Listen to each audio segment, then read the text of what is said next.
Hey, this is Victor with VentoBot, and welcome to another episode of Don't Kill the Messenger, where today I have Dana Malstaff, and we are going to talk about how she grew the Boss Mom community. And I found her several years ago and turned me on to a lot of cool stuff.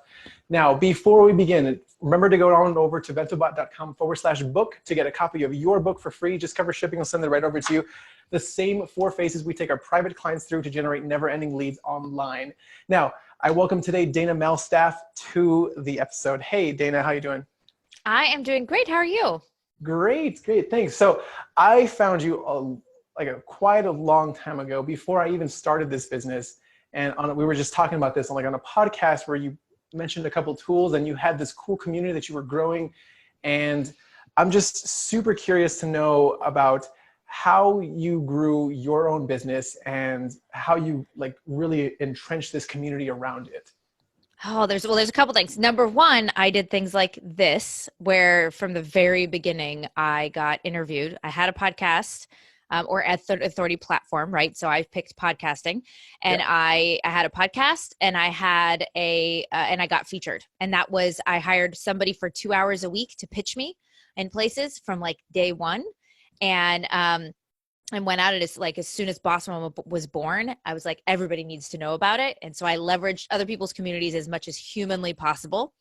But the second thing is, it's so funny. I was speaking at a conference this week, and I went to dinner with everybody afterwards. And somebody asked me, they're like, "Do you think Boss-Mom was successful because the name is so good, or because you're good?" And I was like, "Well, that's a question right there, That's right?" like the chicken and the egg first. Yeah. When I said, well, I think Boss Mom is easy. I got lucky that I got it, and I snatched it up, and I trademarked it early, and that's great. And I said, but if I was terrible on video, and I had a bad message, and I didn't care about people, and I was selfish about all the things, and I was mean, and I didn't pick good boundaries for my community, and didn't want my community to really raise each other up, then it would have just been a business, and it may have been a lucrative business, but it wouldn't have been something people remember. I'd like to think that the reason I believe it's going to be a legacy a long time from now for me is because of what we stand for. So the one part is getting visible and getting featured in places and getting seen, and like what you do with ads and bots and all those things. It's like getting people to recognize you exist is number one. But then two, having a good message behind it. And for Boss Mom, our message is about inclusivity. It's about permission and acceptance. It's about the fact that we're all really, really smart people with a lot of baggage and a lot of things to figure out and a lot of complexity. And we all beat ourselves up about it. And we feel really alone, even though we're surrounded by people. And it means that our beautiful brilliantness often gets stuck and doesn't get to get out and shine in the world. And I find that as moms, especially, is what I felt, and finding this sense of identity. And so Boss Mom is, we teach you a lot of things about business, but ultimately it's about loving ourselves again, and then allowing ourselves to be smart and not feel judged for who we are or what we do. And that's just something really easy for people to get behind. If you woke up in the morning, you have choice. In door A, people are going to care about you, and you're going to connect and cry on each other's shoulder and laugh together. And on this one, everybody's, door number B, everybody's quiet and they hate each other. Which one would you go for? You're like, it's an easy one. Easy answer. Yeah. And then we perpetuate that. I actually live it. We didn't just say that's what matters. We live that in our brand every single day. And we're almost 6 years in, and it's become pretty well established, which is great. And we boss Mom the heck out of everything. And I love how you said you started it and kind of what you did at the beginning, because I'm sure everyone kind of knows this to some extent, but they might need to hear it again. Often the best marketed business is the most successful over the best kept secret. And if you wouldn't have done leverage other people's communities, Boss Mom would probably not be where it's at today. It'd probably be maybe still in the beginning stages or a little bit past that, just because it wouldn't have been exposed to so many people, right? The message, I feel, would have connected with everyone, but if it's not seen by anyone, does it really matter? There's that weird catch-22 of if it's not seen, does it really? So I love what you did with it. And I loved watching it grow from when I first found it several years ago to to now. Like we were just reconnected because of a common acquaintance, but that was pretty awesome just to see. I was like, wow, like this has grown so much from when I first found it. Like when I saw it the other day and I reached out to you, I'm like, hey, would you be open to coming on the show to talk about it? But yeah, like what else can you say are some of the reasons that past those initial stages that helped you with the success of growth of Boss Mom?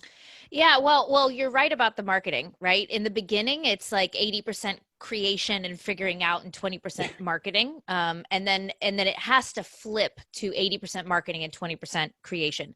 And what I mean by that is, to me, like social media and all those things, that's not content creation, that's marketing. Like if you're every day creating a new piece of content that teaches something and does something and then trying to go out and talk about it, like those are two separate things. So I think what happens is a lot of people never leave the 80% creation and the 20% marketing. And that's where people get stuck, because you're right. If people aren't seeing you, I always say, and I know I didn't invent this phrase, but I don't know who said it originally, but is it like, don't say the different things to the same people, say the same thing to different people. And when you do that, so what happens is people go, wow, I've got this small community and they want more because they really love me. So you know what? I'm going to create something new, and then I'm going to create something new, and I'm going to blog every week, and I'm going to do these things all the time. And what they do is they get stuck there but those people aren't buying from them. They just love to take content from them. If we picked the few things like pillar content that we really care about, we put that out into the world. And then we market the crap out of it and tell new people all the time, then all of a sudden we get seen more. And so what I see a lot of the people what I didn't do that made me successful, that a lot of people do that keeps them stuck, is they look, and when something isn't getting traction, they change the content. And what they don't realize is it's usually not getting traction because they're either phrasing the marketing wrong, the messaging is wrong, who they're showing to it is wrong, they're not showing it to enough people. And so they keep constantly reiterating content over and over again, as opposed to changing the messaging and the marketing. And getting it out to more people. And that's like rudimentary business. It's like, but people get so stuck in it because we're in an era of create free content. You're like, yeah, but there's a strategy behind it. And if you don't do the strategy right, then you're just somebody that feels the momentum of everybody telling you you're awesome and nobody buying from you. I completely agree with that. I know we definitely are in that era of like information, or like what I like to say, like infobesity. There's just so much of it, right? It's just, I'm glad you like that too. We're just inundated with so much free stuff that what do we do next? People want to know what to do next. And I would say when it comes to that flipping of that 20% content creation and 80% marketing, where have you found to be the best place to start for everyone listening? Best place to start as far as marketing goes? Yeah. Well, I mean, that's a very leaded question. You know, I'm going to probably say Facebook groups. I mean, like, I'm biased for the ads and sure. But I mean, like, I guess from an honest perspective, from transparent from you, like, what have you found to be? I think Facebook, I love my podcast is great and those kinds of things, but our downloads, we get like 5,000-6,000 downloads a month per episode. So about 35,000 downloads a month for the whole podcast every month. And that's great and all. We have over 47,000 people in our Facebook group. Facebook, I would say 70% Facebook, 30% me being featured in other places, serves up around 100 people a day into our Facebook group for free, right? No ads, no nothing, right? Now add retargeting on what we do with everybody to get them to view our pages, and then run retargeting ads to those people. And now you've got a bunch of magic happening, but I'm not paying for leads, which means I can spend more money in retargeting ads that are really effective, like is the most effective, or the cheapest. They're the warmest, the warmest type of traffic. Yeah. And so to me, but the biggest part about, like, I'm reaping all those benefits now, and that's great. But the biggest part about it is it's an opportunity for community. And right now, when you are starting and growing your business, it's 100% on your shoulders, right? Which means if you're not engaging on social media every day, if you're not present, if you're not putting stuff out, if you're not doing things, then, you know, your kid gets sick for a couple of days and you feel like your business took 7 steps back. Yeah. But when you create a Facebook group and you create community and you learn how the engine works to create an ecosystem, it doesn't need you, but you reap the benefits of it. And Yep. that's what I love about it. It's one of the only places where everything doesn't have to rely on you taking action, because you can stimulate action for within the group, and then the group helps make you bigger and more influential just by it interacting without you. I like that. So what would you say then would be a couple of ways for people to really start creating that community aspect? Because I know there's different areas of certain things, right? You have the, like, sure, I can post content, I can create content, I can be active on social media, but that has really nothing to do with creating a community. I feel like those are two separate things in and of itself. Like, what really makes a community? Because I've been in Facebook groups, free Facebook groups, where it's kind of like a pitch fest, or you have like a bunch of people just asking questions and no one's really doing anything in there. It's kind of pointless, and you just end up leaving. So what really creates community in those groups? I'm so glad that you asked. That's a great question. There's a couple things. Number one is that a community has to have a belief system, right? So what often happens is you're out on social media and you're posting quotes or things you're doing or content you're creating. And those are just one-dimensional things, right? We can all get behind somebody else's quote and say, yay. And we can all go, great, I needed, that content that you showed me how to do this thing was great, yay.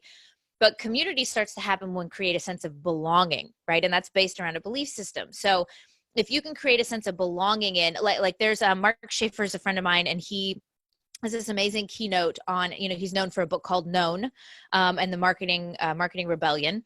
And he talks about this sense of belonging that has to be this human element in marketing. And what he does really well is he mentions this ad that North Face does. And I love using it as an example now because it's perfect of why we like what we have to do to create community. So what they do is they show these, someone's rock climbing and it like looks painful. And then someone's got like frostbite on their face and they're sleeping on the side of a mountain and all these things that, it says crazy in text at the top, right? And then that slides out and it slides in and it says brave, right? And it does this whole series. And at the end, the gist is hang out with the people that think you're brave, not the people that think you're crazy. And they're absolutely right. I'm watching this commercial going, why would anybody subject themselves to any of those things? Like, that sounds horrible. But you know what? I like going to a movie and I go see Star Wars and I come back and I'm the person that turns on 4 hours of YouTube channels of people discussing what the plot was and what was good and bad about it. That sounds crazy to a lot of people. But it sounds awesome to my people, right? Who like discussing plots and stories and content.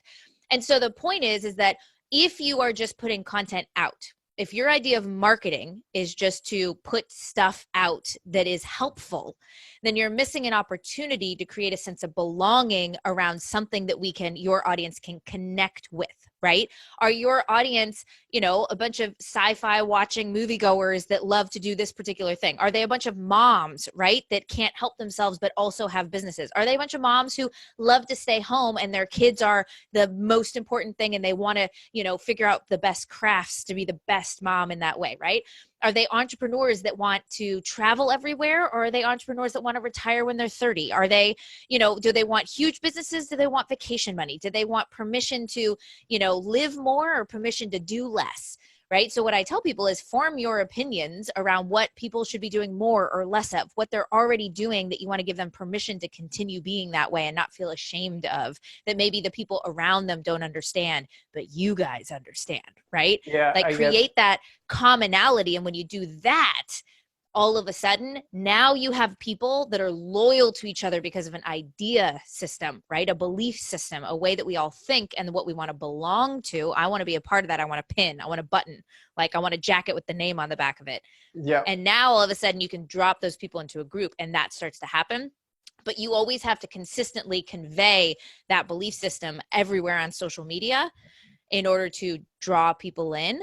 And then the magic starts to happen. It's like double rainbows and unicorns and all the fun stuff. Yeah, no, I get that. It reminds me of, I'm sure you've heard of Seth Godin, and Mm-hmm. it just reminds me of his book where he really talks about that whole idea of like people like us do things like this.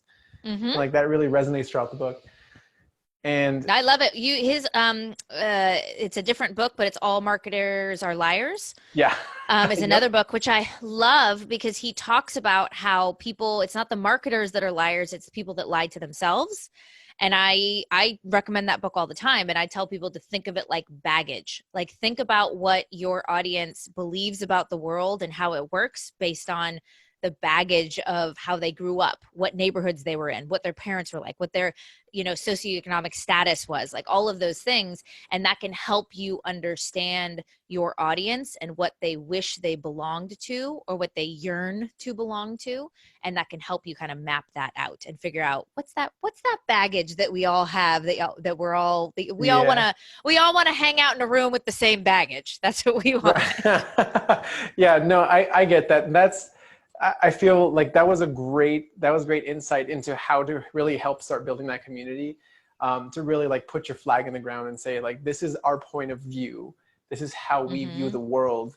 If you're not with us, like that's okay, but this is us. This is what we do. Yeah. Like Yeah. I really like that. And it really just goes back to things that I'm sure everyone hears all the time, like be polarizing. But I feel like that can get misconstrued in the sense of like, you have to be like good or bad, or it has to be like people getting angry or not at someone, like, and not necessarily. No. Like the example, I love the example. I'm going to start using that example of North Face, as you said, like the whole crazy and brave. Like people sometimes they're like, I wouldn't do anything like that. Or the people who Yeah. are like, man, like, wow, that's cool. I want to do that. It's just, I get that. And that's, I think what really like defines what polarizing is. It's like, they're either completely nodding their head and be like, yeah, they're getting excited about it, or just like, they're like, nah, for me. So Yeah. yeah. Yeah. So And I think that's something really important for everyone to remember is that you have to stop quoting other people and start becoming quotable. And that's part of what's so valuable about everybody's out there quoting other people. And that's awesome. We all learned from people, but yeah, someone just quoted me the other day because I was on a Jenna Kutcher's Gold Digger. And I said that to me, every single month, I should go through every single possible range of emotions. And that's balance to me. Like the idea that if I live a balanced life, if I'm happy all the time, doesn't make any sense. Like to me, balance is a range of emotions. Somebody quoted me as saying like, this spoke to me, right? Because I don't want to be perfect. Balance is not perfection. Balance to me is being well balanced, like a well-balanced meal kind of thing. yeah, I repeat that phrase. I repeat that over and over again. Can't cry out your intelligence. I have very specific opinions about that help create a sense of who I am and what I believe in and that belonging. The more I quote, I say things that are quotable, like even just saying like stop quoting other people and start being, quotable yeah. is a quotable. Yeah, I'm over here I'm gonna use that as a quotable for Dana. Like that's Well, exactly. and that's the thing. Like the more we do that, the more people start mentioning us, the more they want to belong to the people that believe those things. Like you want to be the kind of person where somebody has a phrase you say all the time on the front of a shirt because they want everybody to know that's what they believe. And Yeah, that should be your goal.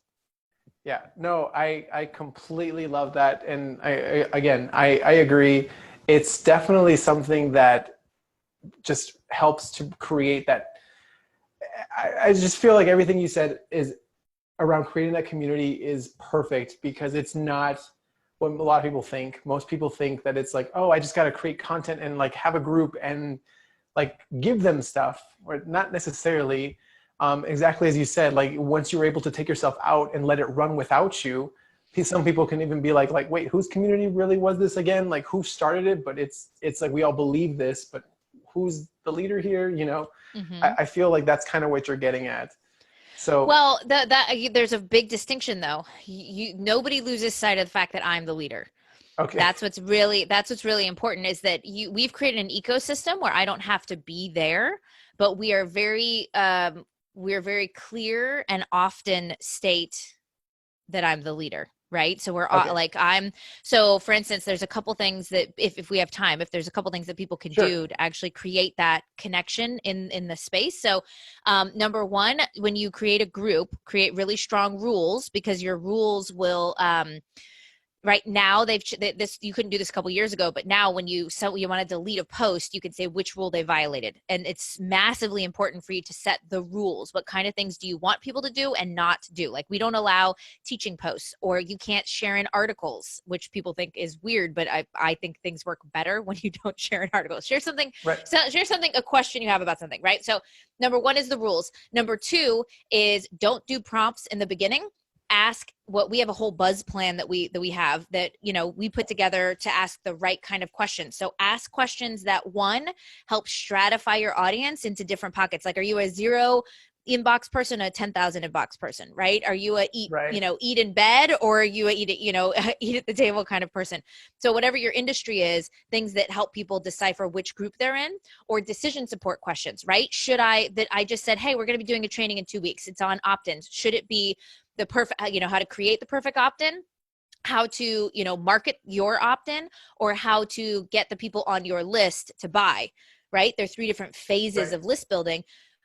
Almost unanimously, the people said the perfect opt-in, because I feel like none of my opt-ins work, right? So it actually helped me make a decision about what content to create. I've just created buzz that I'm going to create something, and everybody got to give their opinion. And so there's a series of kinds of questions you can ask, and those questions create engagement in the group.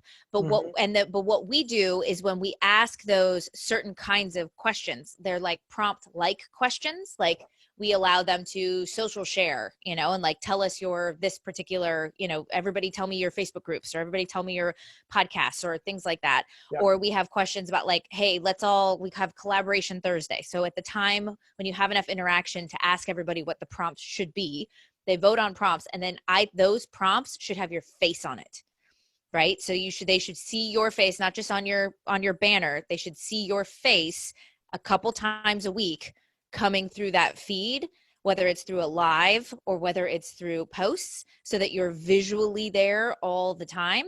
And then you reward people who mention you. So what you do is you create a reward system. We call it a community ladder, where when people tag you and say things about you, you personally reach out to them. I've literally mailed things to people that were like, you're just so generous about telling people about our content and sending them to the podcast, or, flagging things that are violating rules. Like, you're an amazing team member. We just wanted to mail you something.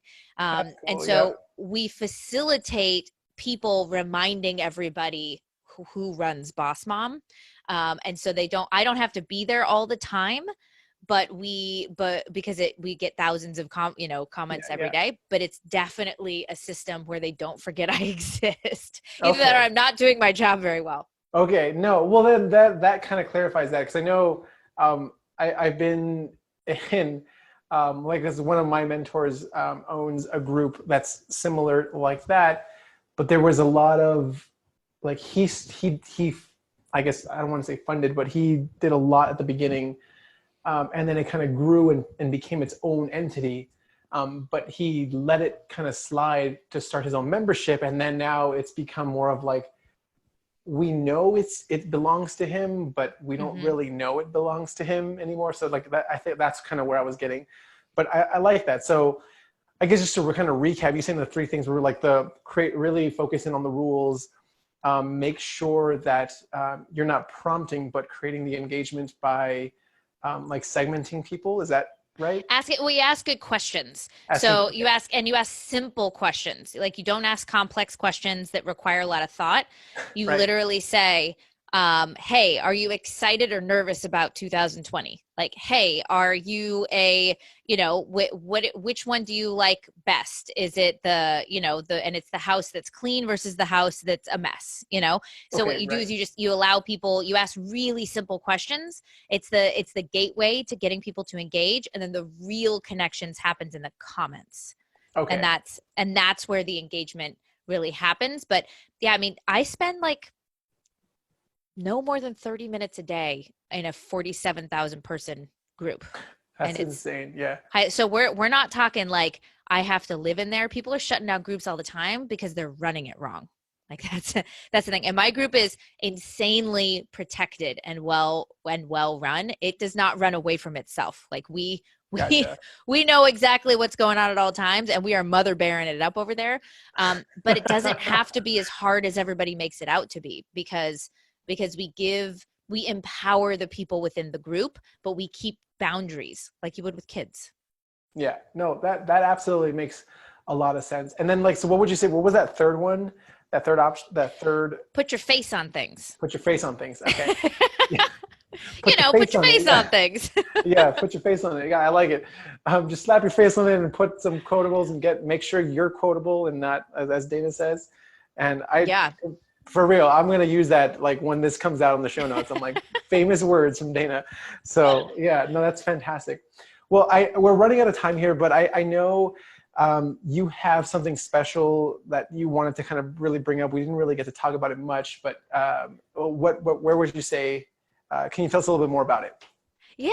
Okay. Well, there's two things I think would be super useful for your audience. So one, we have a 5-day authority building challenge. It tells you how to map out those opinions we talked about, how to become quotable, and really how to build that framework of sense of belonging. And if you just go to boss-mom.com/challenge, you can get into it. It's a free challenge. Our most popular thing that we have is our buzz plan. And that's where we get mentioned all the time. And if you go to boss-mom.com/buzz, B-U-Z-Z. You can get that there, and that's $27. But it's if you go to the authority challenge first, you can get all the good stuff to start building authority, so you know what the heck to do buzz for. That makes sense. Yep. Which is a good first step. Everybody loves our buzz plan, and then afterwards they're like, I went and then I took the challenge and realized I should have done that first. So start there. Okay, well, awesome. And then, so that's where they can find out more. And I know you and I talked about all of that to really help to build that engagement initially. And that's all organic, right? That's without any paid traffic. Yeah, like I said, all of our paid traffic goes towards retargeting. That's where our main focus is. We don't really do anything for ads to new audiences. We literally just do ads to either our existing email list, or people who have clicked certain pages. And we actually do giveaways like twice a year, really big giveaways that they get points for just visiting certain pages for the sole purpose of us being able to retarget it. That's funny. That's clever. I like it. So awesome. All right. Well, thank you so much again for coming on the show. I appreciate all of the insight that you provided to everyone. Those main 3 steps to really help to grow that community, how to create that authority with your challenge, and then the buzz plan to help amplify that even more. So again, for real, thank you so much for coming on, and I'm looking forward to staying in touch and connecting even more. Yeah, thanks for having me. Awesome. Now, if you're serious about generating never-ending leads using paid traffic to add to what Dana is talking about here, going over to ventobot.com/book to get your copy of the book that we take our same private clients through these 4 phases to generate never-ending leads online. And Victor with Ventobot, talk to you next time. Bye.